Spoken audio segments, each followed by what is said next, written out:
চলো আজকে বানাবো রায়তা।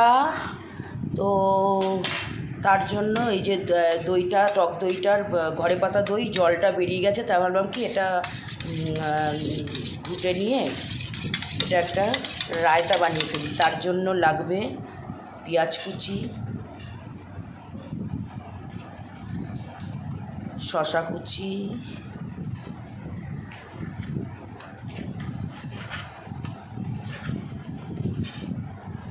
এখন গরমকালে এইসব টক দই খাওয়া ভালো।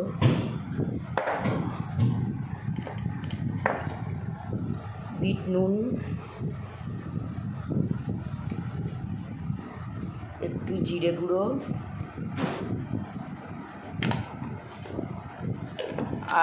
আর দিচ্ছি একটু চাট মশলা।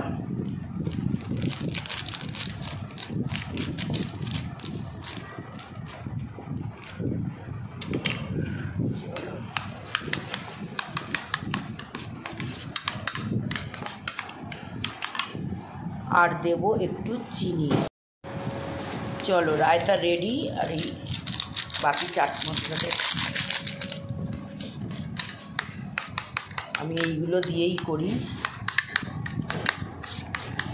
এবার এটাকে ফ্রিজে ঢুকিয়ে দেবো।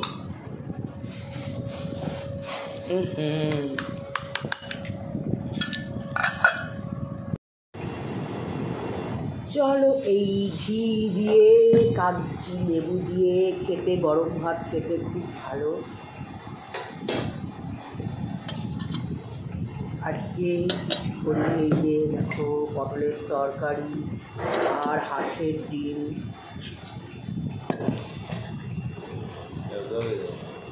তরকারি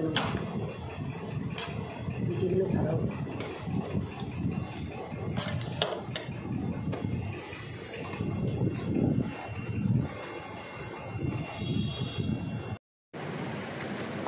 চলো একটা আমার খুব পছন্দের রবীন্দ্রসঙ্গীত গানটা তুলেছি, কিন্তু আরেকটু ভালো করে দেখতে হবে। তাই ইউটিউব ঘাঁটতে ঘাঁটতে একটা প্রসেনজিৎ আর ঐশ্বর্য রায়ের একটা চট্টোপাধ্যায়ের একটা বই ওরা করেছিল, তার মধ্যে দেখলাম দুটো গানের পাঞ্চ আছে। তো দুটো গানের সুর, রবীন্দ্রনাথের তো অনেক গানের সুরই তো প্রায় একই রকম, তা আমার দুটো গানই খুব পছন্দের। এরা সুখের লাগি চাহে প্রেম, প্রেম মেলে না, আর আজি বাংলাদেশের হৃদয় হতে কখন আপনি। এই দুটো গানই আমার খুব ভালো লাগে। তো দেখলাম এই দুটো গানের পাঞ্চ আছে ওই সিনেমাতে। তো এটা তো ট্র্যাক পাবো না, সেই জন্য আমি একটু হারমোনিয়ামে একটুখানি করার চেষ্টা করেছি। এরা সুখের লাগি চাহে প্রেম, প্রেম মেলে না, শুধু সুখ চলে যায় এমনই মায়ার ছলনা। এরা সুখের লাগি চাহে প্রেম, প্রেম মেলে না, শুধু সুখ চলে যায় এমনই